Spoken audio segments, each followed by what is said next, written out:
Batam TV, inspirasi Kepri.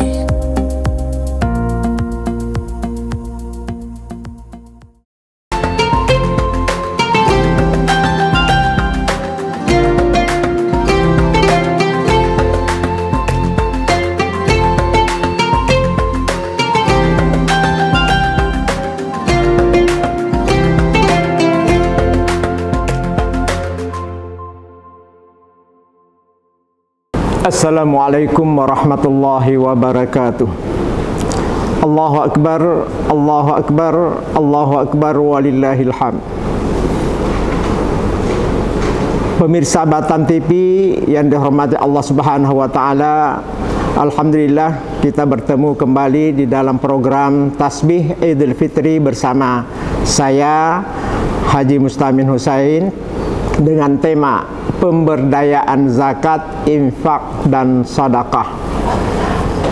Alhamdulillahirabbil alamin, wassalatu wassalamu ala asyrafil mursalin sayyidina Muhammadin wa ala alihi wa sahbihi ajma'in. Faqad qala Allah Subhanahu wa ta'ala fil Qur'anil Karim, a'udzu billahi minasyaitonir rajim. Bismillahirrahmanirrahim.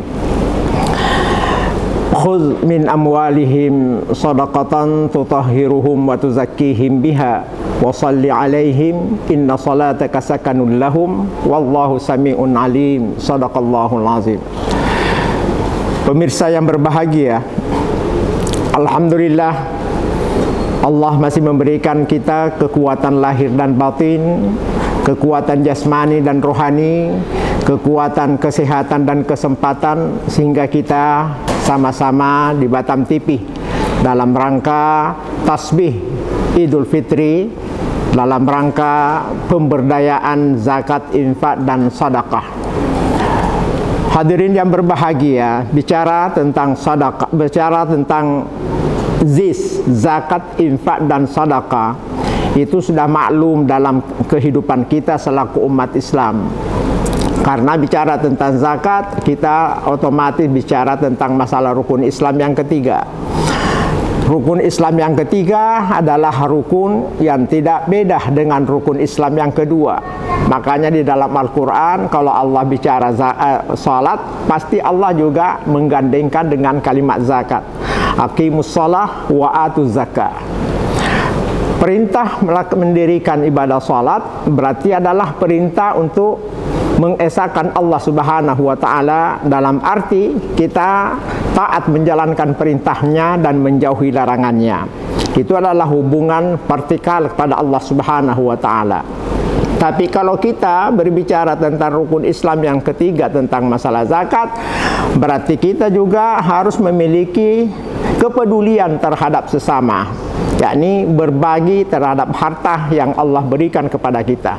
Itulah sebabnya sehingga Al-Quran selalu menggandengkan kalimat aqimus shalah wa atuz zakah. Dirikan salat, tunaikan zakat. Nah, di dalam agama kita ada tiga hal yang menarik memang. Sering kita bicara tentang zakat, tapi yang paling banyak kita temukan adalah infak dan sedekah. Kalau orang bertanya, apa bedanya antara infak dan sedekah? Kalau sedekah agak lebih luas, tapi infak rata-rata orang melakukannya dalam bentuk materi.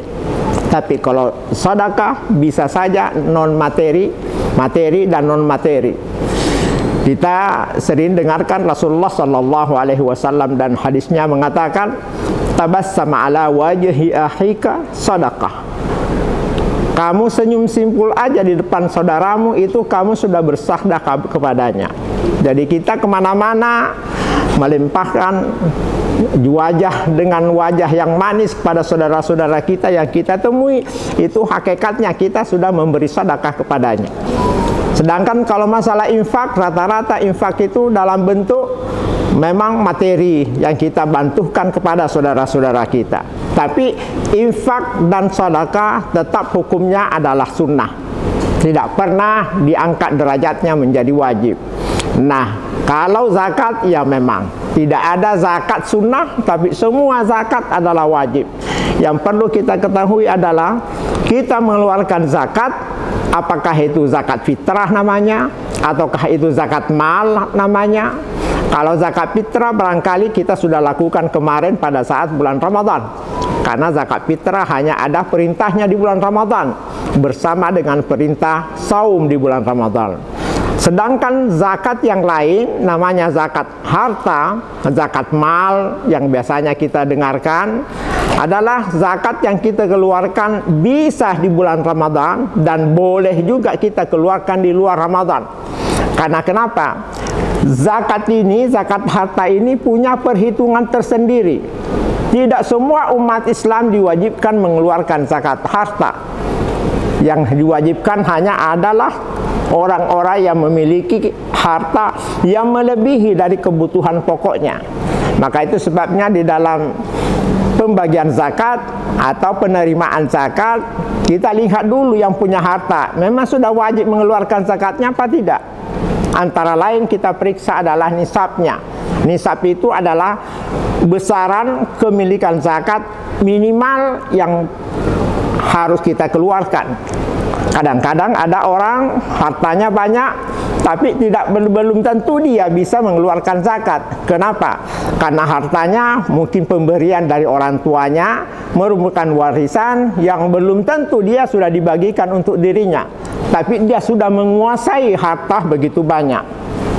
Olehnya itu setiap umat Islam yang diwajibkan mengeluarkan zakat, yang dilihat dulu adalah masalah nisabnya. Apa itu nisab? Batas minimal kepemilikan zakat, kepemilikan harta yang kita miliki. Kalau saat sekarang ini kita lihat pemilikan harta adalah minimal mereka memiliki harta seharga atau senilai 85 gram emas. Kenapa ukurannya 85 gram emas? Karena Nabi Rasulullah SAW pernah mengatakan kepada sahabatnya, wahai sahabatku, in kanat laka isyaruna dinaran wa hala alaihil haul fa alaihi nisfu dinar. Wahai sahabatku, siapa di antara kalian memiliki 20 dinar, uang dinar di zaman Rasulullah SAW, maka Anda wajib mengeluarkan setengah dinar. Sahabat bertanya, ya Rasulullah, kenapa kita harus mengeluarkan setengah dinar? Karena pada hakikatnya hartamu itu sudah melebihi kebutuhan pokokmu di zaman Rasulullah SAW. Nah sekarang kita cari uang dinar itu masih ada nggak di zaman Rasulullah SAW sebagai ukuran orang yang mengeluarkan zakat hartanya. Ternyata ada ulama di Mesir yang namanya Profesor Dr. Yusuf Qaradawi bersama dengan teman-temannya para praktisi zakat dari negara-negara lain. Mereka mencari dinar di zaman Rasulullah.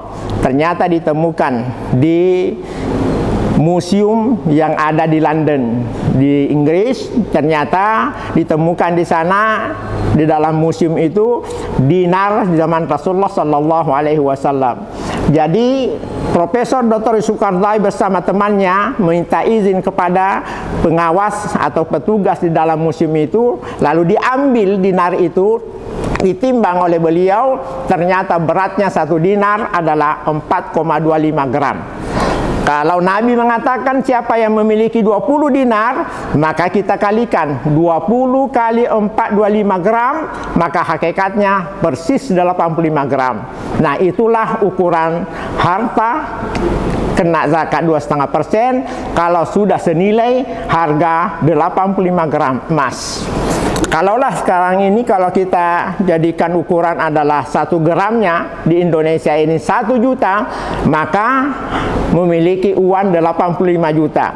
Itulah ukuran orang kena wajib zakat kalau hartanya sudah sampai 85 juta selama dia mencarinya selama 1 tahun. Barangkali mungkin dari bulan 4 atau sampai bulan 4 tahun depan ternyata dia memiliki sebanyak 85 gram. Maka hakikatnya sudah wajib mengeluarkan 2,5%. Nah, pemirsa yang berbahagia, kalau kita sudah keluarkan zakat kita, kemana kita arahkan? Apakah kita yang mengeluarkan sendiri, baru bagikan sendiri? Terbaik, karena di Indonesia ini pemerintah kita sudah memberikan cara berzakat dengan baik melalui lembaga amil zakat atau badan amil zakat sesuai dengan Undang-Undang 23 tahun 2011. Di sana dicantumkan kalau umat Islam mau berzakat dan mendapatkan pahala zakat yang sempurna di sisi Allah Subhanahu wa taala, maka keluarkanlah zakatmu melalui badan atau lembaga yang sudah ditunjuk menerima zakat itu. Nah, di Indonesia sesuai dengan undang-undang yang saya sebutkan tadi adalah diamanahkan kepada badan amil zakat dan lembaga amil zakat. Saya kira dua-duanya ini di Batam ada. Ada badan amil zakat Kota Batam, ada lembaga amil zakat Kota Batam. Jadi dua-duanya ini adalah resmi dan berhak menerima zakat dan menyalurkan zakat. Nah, kalau kita sudah menyalurkan melalui lembaga yang sudah ditunjuk oleh pemerintah, maka salah cara mengeluarkan zakat dengan baik sesuai dengan aturan agama kita. Pemirsa yang berbahagia, olehnya itu mari kita, bagaimana caranya zakat ini bisa diperdayakan? Mengeluarkan zakat atau badan amil zakat, lembaga amil zakat membagikan zakat kepada du'afa itu adalah ada dua bentuk.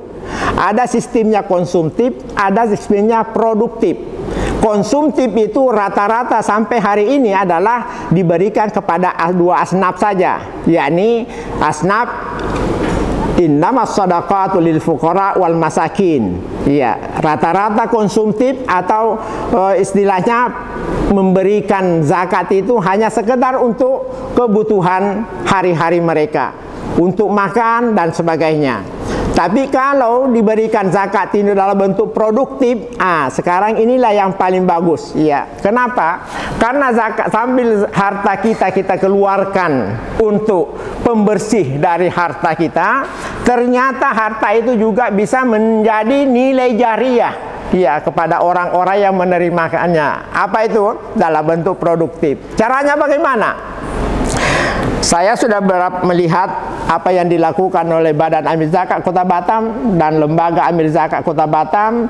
Mereka membagikan zakat itu selain daripada konsumtif, ada juga produktif. Apanya ini produktifkan? Kalau ternyata saudara kita duafa ini perlu modal usaha, maka kita berikan dalam bentuk modal supaya bisa terentaskan dari kemiskinannya. Itu yang paling bagus. Jadi kita memang memberikan mungkin sampai 5 juta, mungkin ada yang sampai 10 juta. Tapi memang yang kita beri ini adalah tujuan kita tahun depan tidak menerima zakat lagi.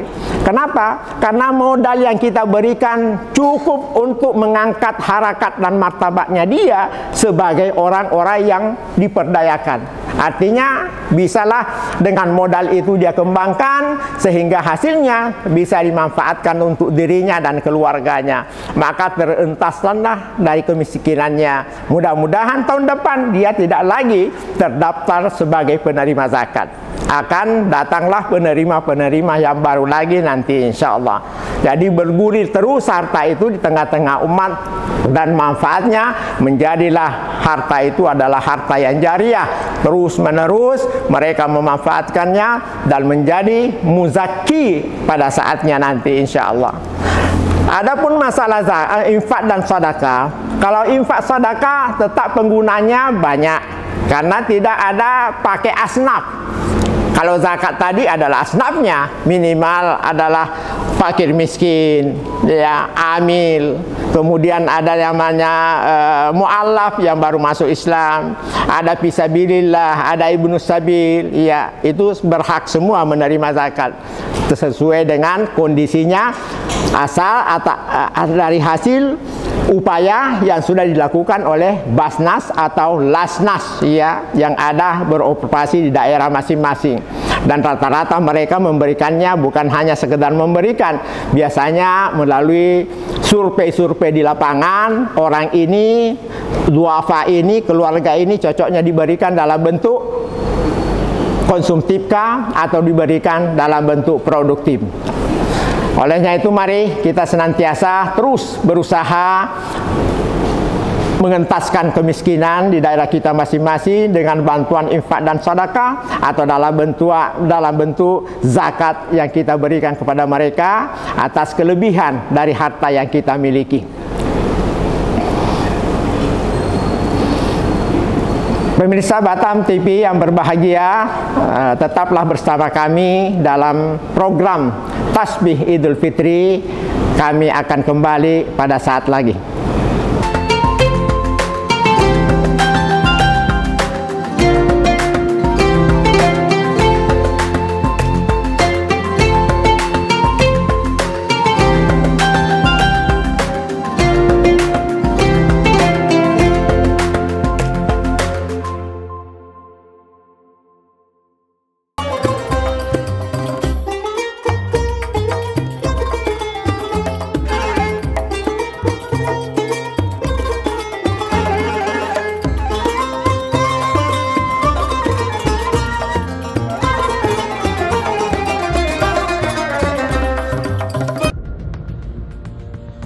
Dialog khusus menghadirkan narasumber yang ahli di bidangnya.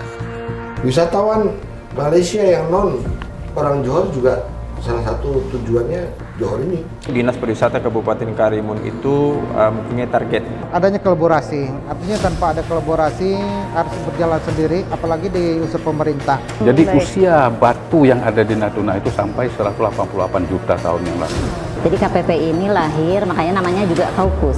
Ya, Kaukus itu sebenarnya organisasi yang sifatnya temporer. Menyoroti tema menarik dan isu terkini yang terjadi di Kepulauan Riau. Senin sampai dengan Sabtu pukul 3 sore hingga 4 sore waktu Indonesia Barat. Hanya di Batam TV, Inspirasi Kepri.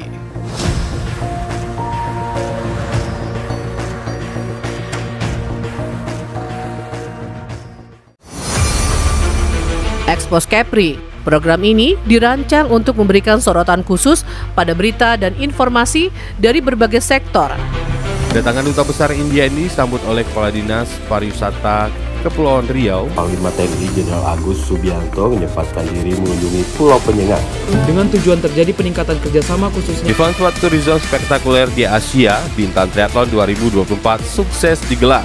Perlombaan triathlon digelar sejak Sabtu dan Minggu. Event Natuna Geopark Marathon 2024 yang diselenggarakan 12 Mei 2024 oleh Dinas Pariwisata dan Budaya Kabupaten Natuna diminati prajurit TNI. Peluncuran dan pelayaran perdana MP Putri Anggraini 07 dari Pelabuhan Harbour Bay, Batam ke Pelabuhan Putri Harbour, Johor Bahru, Malaysia. Kami memiliki Tea Room yang pertama di Asia Tenggara yang berfungsi sebagai pusat penilaian perkembangan, kegiatan pendidikan dan sesi terapi.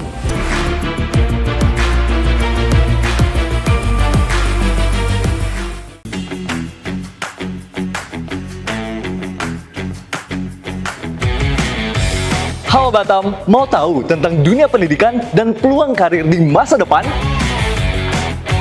Yuk saksikan UIB EduTalks, program talk show inspiratif yang membahas segala hal tentang pendidikan, pengembangan diri, dan tips sukses di era modern. Dari informasi kampus, program studi unggulan, hingga kisah sukses alumni, semuanya akan dibahas tuntas di sini. Saksikan UIB EduTalks setiap Kamis pukul 3 sore hanya di Batam Televisi. UIB EduTalks menginspirasi masa depan Anda.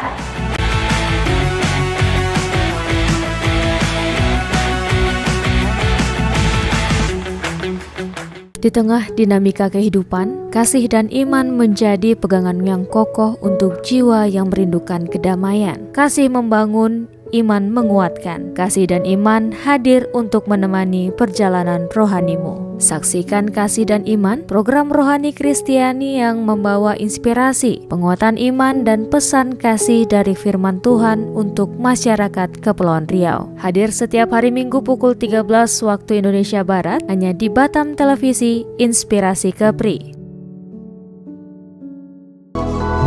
Temukan kebijaksanaan hidup dan kedamaian batin di Permata Dhamma.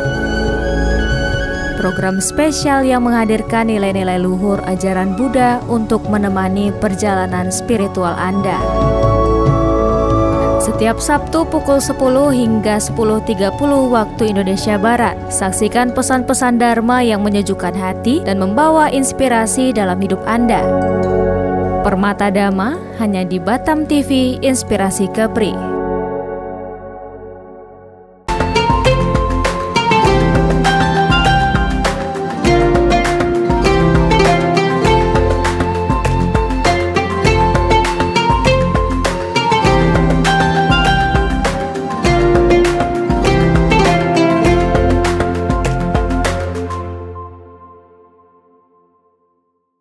Terima kasih Anda masih bersama kami dalam program Tasbih Idul Fitri.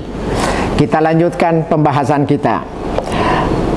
Pemirsa yang berbahagia, kita tadi sudah bicara tentang masalah zakat, sudah bicara tentang masalah infak dan sedekah, dan sekarang kita lanjutkan tentang pembahasan kita tentang pemanfaatannya zakat atau infak yang kita bicarakan sebentar lagi. Pemanfaatan zakat, infak dan sedekah, Allah sudah memberikan rambu-rambunya di dalam Al-Quran. Dalam surah At-Taubah ayat 60 Allah berfirman, innamas sadaqatu lil fuqara'i wal masakin wal 'amilina 'alaiha wal mu'allafati qulubuhum wa fir riqab wal gharim wa fi sabilillah wa ibnis sabil faridatan minallah. Allah sudah menyampaikan kepada kita, khususnya para pengelola penerima zakat, baik itu badan amil zakat, lembaga amil zakat, sistem pembagiannya zakat yang kita kumpulkan adalah, pertama kita lihat adalah haknya fakir miskin.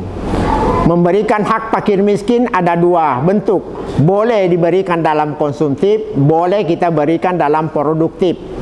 Kalau mereka konsumsinya sudah ada, untuk makan sehari-hari sudah ada, tapi mereka tidak bisa terentaskan dari kemiskinannya karena usahanya dia tidak bisa mengangkatnya menjadi orang yang bebas, lepas dari kemiskinan, maka seharusnya orang seperti itu setelah diadakan survei bahwa dia masih mampu berusaha dengan baik, maka hakikatnya kita berikan dalam bentuk modal usaha supaya dia bisa terentaskan dari kesusahan hidupnya. Itu fakir miskin. Kemudian yang kedua adalah amil yang memang bekerja untuk itu, ya, selama setiap hari, setiap minggunya berjam-jam tidak ada kerja yang lain kecuali hanya mengumpulkan zakat dan membagikan zakat dan mengadakan survei di lapangan orang-orang yang berhak masuk di dalam asnaf tersebut. Nah, itu yang dia lakukan. Maka orang seperti itu diangkatlah sebagai amil dan dia berhak mendapatkan bahagian daripada zakat itu. Kemudian kita lihat yang kedua, ada yang dinamakan mu'allaf. Saudara-saudara kita, saudara baru kita dalam istilah sekarang adalah mereka meninggalkan akidah yang lama dan memasuki akidah Islam sebagai teman baru kita. Maka kalau dia masuk Islam dalam keadaan tidak mampu, maka dia juga berhak dibagikan zakat yang dikumpulkan. Kemudian ada lagi yang namanya riqab, orang yang berutang. Utang di sini adalah utang dalam bentuk makanan pokok. Kalau ada orang berutang tapi untuk kekayaan, maka tidak masuk dalam pembagian zakat. Tapi kalau dia melaporkan dirinya, dia banyak utangnya di kedai-kedai atau di warung di mana-mana, tapi semuanya itu karena untuk makanan pokok diri dan keluarganya, maka hakikatnya dia berhak menerima pembagian zakat juga. Kemudian yang paling banyak kita lihat di negara kita atau Batam pada khususnya adalah asnaf yang namanya fisabilillah dan ibnus sabil. Fisabilillah sangat luas pembahasannya. Bisa saja fisabilillah karena memang pekerjaannya dia sehari-harinya untuk kepentingan agama Allah, sebagai dai kah dia, sebagai pengajar kah dia, sebagai orang-orang yang punya kepedulian terhadap sesamanya, maka dia juga berhak mendapatkan mendapatkan bahagian daripada zakat untuk melancarkan pekerjaannya, senantiasa terus membantu orang. Dan ada juga yang dinamakan Ibnu Sabil, orang yang betul-betul berjuang di jalan Allah, ya, tidak ada yang lain yang dilakukan, maka hanya sekedar untuk mencari hidup pun susah, karena dia berada di dalam agama Allah dan dia senantiasa mencari ilmu dan dia menegakkan kebenaran di mana-mana. Ya, kalau dia sebagai orang-orang yang ditokohkan, maka tidak punya waktu yang lain untuk mencari nafkah, karena semua itu dilakukan untuk kepentingan agama. Ya, termasuklah anak-anak kita yang belajar, mereka para mahasiswa yang mereka butuh bantuan untuk menyelesaikan studinya, ternyata mereka orang tuanya tidak mampu untuk membiayainya, maka melaporkan dirinya kepada badan amil zakat atau lembaga amil zakat, maka dia berhak mendapatkan bantuan untuk menyelesaikan studinya, dan dia alhamdulillah dapat menyelesaikan dengan bantuan tersebut. Maka dia adalah orang-orang yang memang ditunjuk oleh agama untuk menjadi orang-orang yang memiliki kepedulian juga terhadap sesamanya nanti pada saat dia mendapatkan ilmu yang bermanfaat untuk diri dan keluarganya. Pemirsa yang berbahagia, mari kita senantiasa terus mensikapi rukun Islam yang ketiga ini, agar kita insya Allah senantiasa diberikan kemuliaan oleh Allah. Harta kita harta yang menjadi harta yang baik, karena kita sudah mengeluarkan haknya kaum duafa, kewajiban harta itu sendiri. Kemudian kita juga alhamdulillah setiap mencari rezeki Allah selalu diberkahi oleh Allah, karena kita punya rasa peduli terhadap sesama manusia. Ya, itulah manfaatnya kita hidup di muka bumi Allah. Kita punya kepedulian terhadap sesama manusia. Dengan harta yang kita miliki, kita bantukan kepada mereka, sehingga mereka bisa juga terentaskan dari kesusahan hidupnya atas bantuan sesamanya manusia. Insya Allah mudah-mudahan ke depan juga dia akan mendapatkan yang sama. Begitu dia berusaha mendapatkan rezeki yang banyak, pasti di hatinya mengatakan, saya bisa seperti ini karena dulunya saya banyak mendapatkan bantuan dari orang-orang muzaki yang mengeluarkan zakatnya, sehingga kami dapat memanfaatkannya untuk menyelesaikan studi kami, sehingga kami sekarang sudah menjadi orang dan bisa melakukan hal yang sama, sehingga dia mencari rezeki Allah, sehingga dia diberikan rezeki oleh Allah yang melebihi dari kebutuhan diri dan keluarganya, sehingga alhamdulillah ikut juga mengeluarkan zakat. Nah, inilah manfaatnya orang yang punya kepedulian terhadap sesama. Orangnya itu saya selalu menyampaikan kepada kita semua bahwa mari kita selalu peduli terhadap agama, peduli terhadap umat, karena inilah manfaatnya kalau kita selalu berbagi kepada sesama manusia. Saya beberapa hari yang lalu pernah ditanya, Pak Ustadz, kalau kami ingin berzakat, apakah boleh kami sendirilah yang langsung membagikan zakat itu kepada orang-orang? Orang apa termasuk muzaki, mustahiknya? Apakah itu fakir miskin dan sebagainya? Bolehkah kami mengeluarkan zakat seperti itu tanpa melalui lembaga yang ditunjuk, tanpa melalui badan yang ditunjuk? Kalau hanya sekedar sahnya dibolehkan. Tapi kalau kita ingin mendapatkan manfaat zakat yang lebih besar, maka sebaiknya zakat itu tetap diberikan melalui amil yang resmi yang ada di daerah kita masing-masing. Adapun kalau seandainya harta itu, zakat kita itu ingin juga kita bagikan kepada tempat-tempat yang kita inginkan, karena mungkin di situ ada saudara-saudara kita yang termasuk adalah duafa, fakir miskin, boleh kita konsultasi dengan badan amil zakat atau lembaga amil zakat. Setelah kita adakan ijab kabul terhadap zakat yang kita keluarkan, dan lalu kita sampaikan kepada amil, wahai amil, sebenarnya saya juga punya keluarga yang tidak mampu, bolehkah saya minta sebahagian zakat saya ini, saya langsung sendiri membagikan kepada mereka. ternyata kalau amil yang baik insya Allah pasti mengatakan, aku berterima kasih kepada Bapak sebagai muzaki mau membantu badan amil zakat atau lembaga amil zakat untuk menyalurkan langsung kepada orang-orang yang berhak menerima. Tapi itu harus dilakukan setelah kita ijab kabul bersama dengan amil yang sudah ditetapkan. Karena yang namanya amil itu adalah ketetapan Allah, ya, di dalam Al-Quran yang saya bacakan tadi surah At-Taubah ayat 60, innamas shadaqatu lil fuqara'i wal masakin wal amilina 'alaiha. Jadi kata amil itu adalah ciptaan Allah, bukan ciptaan siapa-siapa, karena memang amil itulah yang ditugaskan untuk menyalurkan, mengumpulkan, dan mengetahui bahwa ini yang berhak menerima dan ini yang harus diberikan senilai seperti ini. Apakah pemberiannya, pembagiannya nanti dalam bentuk konsumtif ataukah produktif, itu tergantung kelihayan, tergantung kemampuan seorang amil yang membaca kondisinya setiap mustahik yang akan dibagikan zakat tersebut.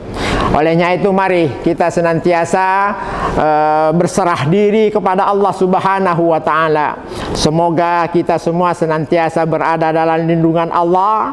Mari kita senantiasa terus berusaha semaksimal kemampuan yang kita miliki agar kita, harta yang kita miliki selalu kita bersihkan di jalan Allah.